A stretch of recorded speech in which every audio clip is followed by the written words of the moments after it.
Ozark taught me to change the world. Ozark taught me to disciple kids. Ozark taught me to teach the word. Ozark taught me to communicate the truth. Ozark taught me to teach. Ozark taught me to preach. Ozark taught me to preach the word. Ozark taught me how to love people better. Ozark taught me how to do community through Jesus in our area. Ozark taught me to love God. Ozark taught me to study the Bible on a deeper level. Ozark taught me to lead others in worship of our King. Ozark taught me to love the lost. Ozark taught me to love Jesus more, to love his church more, and to lead his people better.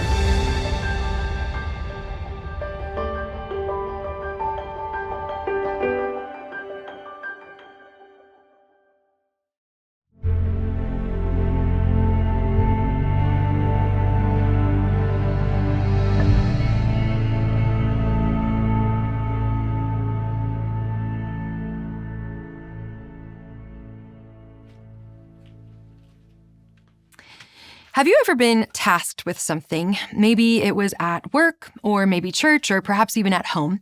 And as soon as you heard this task that was being assigned to you, you asked the question, why me? Well, when I read through some of our Old Testament prophets, I have to think they asked this same question. Listen to some of the bizarre things that these prophets were called to do or had to do because of the nature of their job. Take Isaiah, for instance. Isaiah walked around naked while prophesying, or at least mostly so. Jeremiah had to bury and then unbury his underwear under a rock by a river. Jonah, of course, had to spend 3 days in a not-so-luxurious resort known as the inside of a large fish. Oh, and then there's Ezekiel. Ezekiel ate a scroll, laid on one side for 390 days, cooked his food over a fire fueled by manure, and then gave us a precursor to the zombie apocalypse. But while all of these are strange and maybe even gross, I think this next one is worse. Hosea. Hosea was commanded by God to marry a prostitute and to stay married to her, no matter what. Now, maybe you're thinking that doesn't sound as bad as the others, and I get it. The nakedness thing is a pretty close second. But here's the deal. All of these other commands, these assignments, they had a time cap. 3 days, 390 days. But Hosea's assignment is for life, and it is fraught with frustration. But before we jump into our study of Hosea's life and his prophetic proclamations, I just want to gather a little bit of background information so that we can get our bearings. Here's the first question that we'll ask. Where does Hosea fit in the Bible as a whole? Well, Hosea is one of what we call 12 minor prophets. There are 5 major prophets, and those are Isaiah, Jeremiah, Lamentations, Ezekiel, and Daniel. But then the minor prophets begin with Hosea and end with Malachi. But I want to be really clear about something. These terms, major and minor, they're not really about the content of the book so much as just the size. So minor prophets are not, minor. They're just minor. Let me put it this way. My great-grandma's name was Etta, but everyone called her Bunch. Now, I never had the privilege of meeting Bunch. She was gone before I was born, but I've heard plenty of stories. And here's the thing about Bunch. She was small. She was just a little bit of nothing, maybe 5 foot.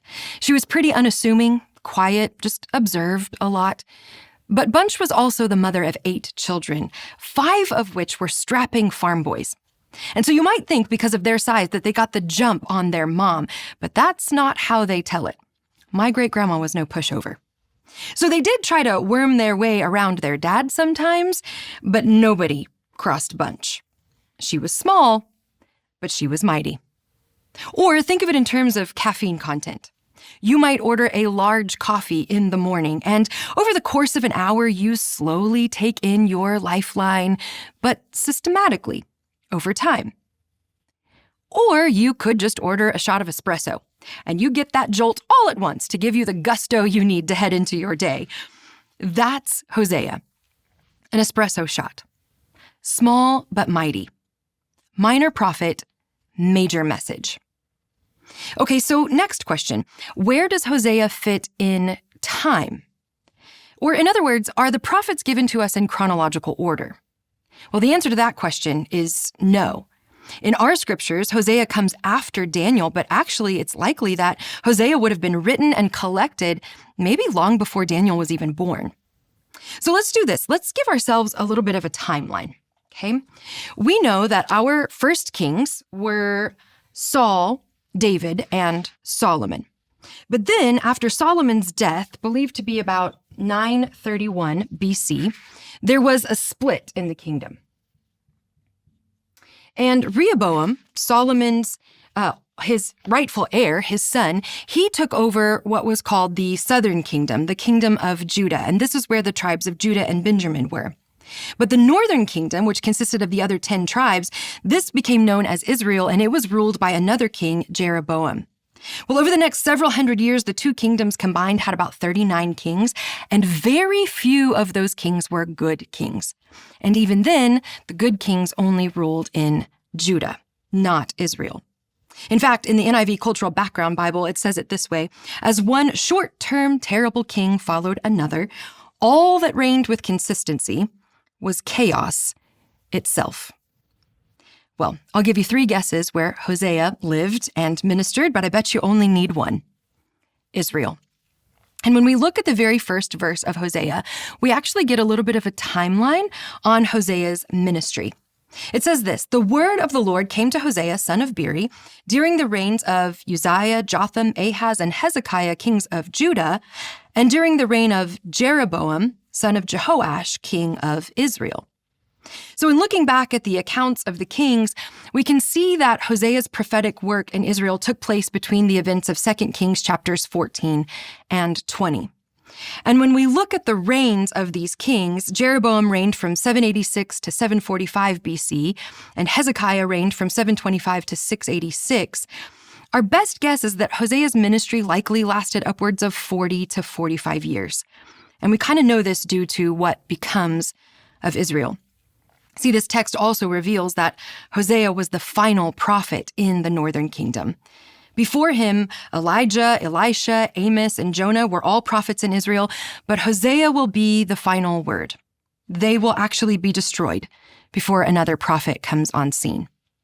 So here's what happened. In 740 BC, God stirred up the king of Assyria.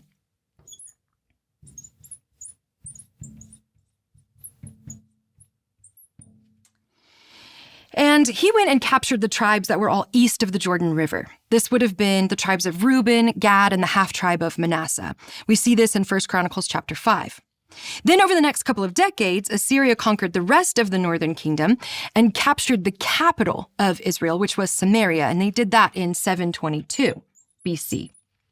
We see this in 2 Chronicles 32.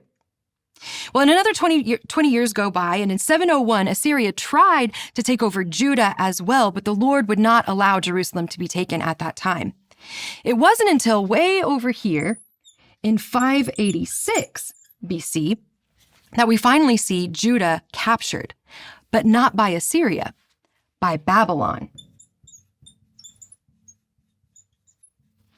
Then the Israelites who lived here at this time were in exile for about 70 years, and that's where we first meet Daniel. So from the fall of the northern kingdom to the fall of the southern kingdom, about 136 years have gone by.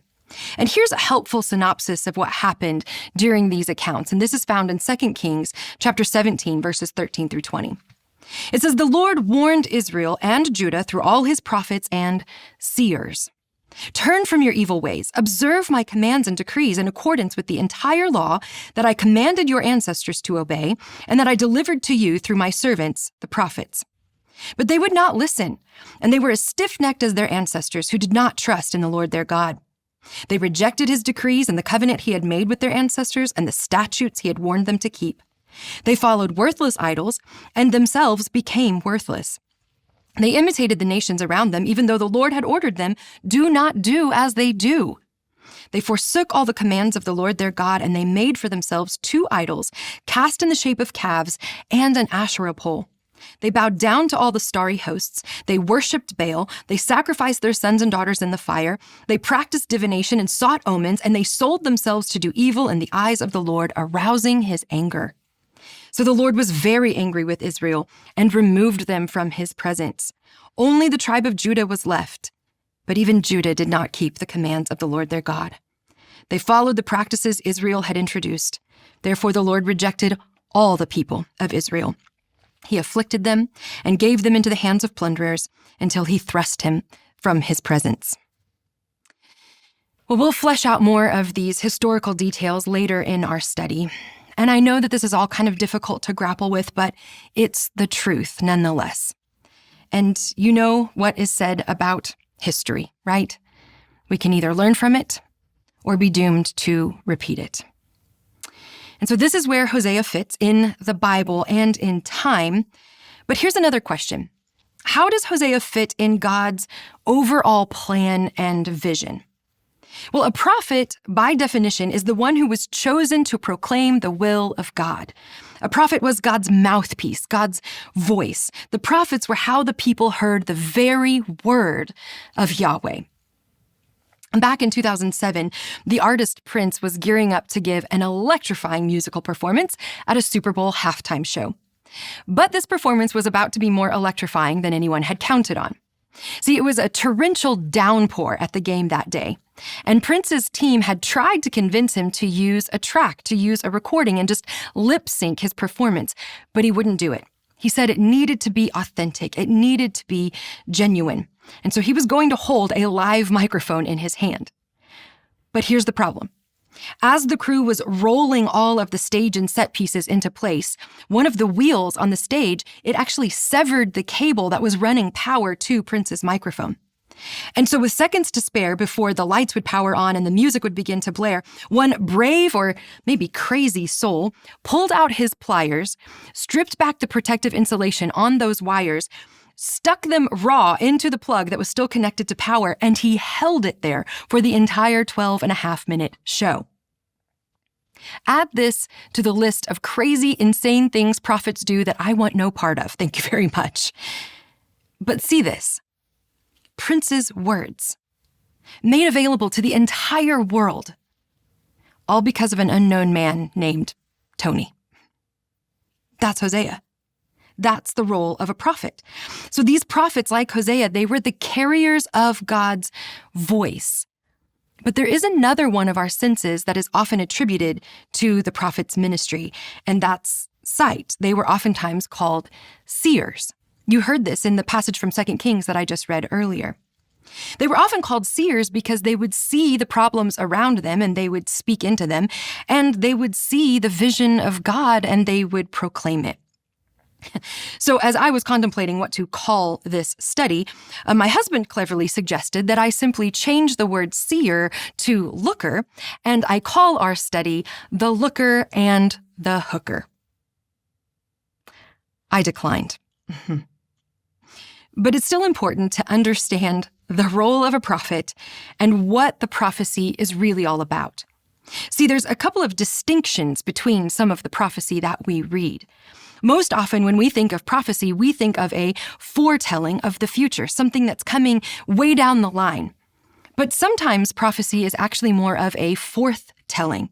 It's a word from the Lord for the people right here in the time that they're in.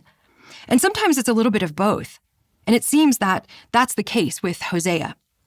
But among both kinds of declaration, there was often an accompanying demonstration. And that's certainly true with what we see in the book of Hosea. And so this brings us to our final question for today. What did Hosea do and say? And I think the answer to both of those questions is found right here in verse 2. It says, "When the Lord began to speak through Hosea, the Lord said to him, 'Go, marry a promiscuous woman and have children with her, for like an adulterous wife, this land is guilty of unfaithfulness to the Lord.'" So Hosea performed one of the most clear and crushing object lessons of all time. He married a prostitute, and he dealt with her unfaithfulness to him in order to display to the nation of Israel their adulterous actions and attitude toward their Creator God, someone with whom they also had a covenant relationship. And so that's what he did. But what did he say? Well, he said a lot, actually. And Hosea's collected writings, this entire book, it can be broken down in a number of ways, but I think this is probably the most helpful. Chapters 1 through 3 is Hosea's personal life. This is his marriage, his children, his anguish. And then chapters 4 through 10, we see the cause and effect of Israel's unfaithfulness to Yahweh. And then finally, in chapters 11 through 14, we're actually given another illustration, but it all reiterates God's broken heart over the betrayal of his people. And this illustration is a father and a son. And so this book definitely has layers to it. And I think we need to read it as if we're always reading it in layers. So we have this center circle, which is Hosea's personal life. And then we have this other circle, that's his public ministry. But even as we read about Hosea's personal life, you will hear the words of Yahweh to the nation of Israel, layers, over and over again. As you're reading, it's also important to remember that Hosea is a collection of prophetic messages delivered over time, written down, then combined into a book and preserved. So as you're reading through this, you're going to start to really feel like this is one long, painful articulation of Israel's misdeeds. And it is, but it was not all foretold at once. These were warnings offered over multiple decades. This is why we're going to handle this study a little bit differently than usual. We're not going to take this like a verse-by-verse study, but actually we're going to look at this collection of prophetic messages by theme. And the themes are rebellion, redemption, restoration. So here's my ask of you before we meet again to jump fully into the text together. Would you make time, sit down, and read through the entire book of Hosea in one sitting? I think this will be really helpful for you to have seen the text on the whole before we begin to move about in different parts. And as you read through Hosea's words of warning, they get a little harsh. Maybe think of this book in these terms. This is how one preacher framed it. He said, "This is a heartfelt message by a heart-sick prophet about a heartbroken God." It's not an easy read, but it is important. And even as you see the consequences for profound harlotry play out, pay close attention, because there are also plenty of hints of hope. So thanks for joining me on this journey. I'm looking forward to unpacking this small but mighty book with you in the weeks ahead. I'll see you next time.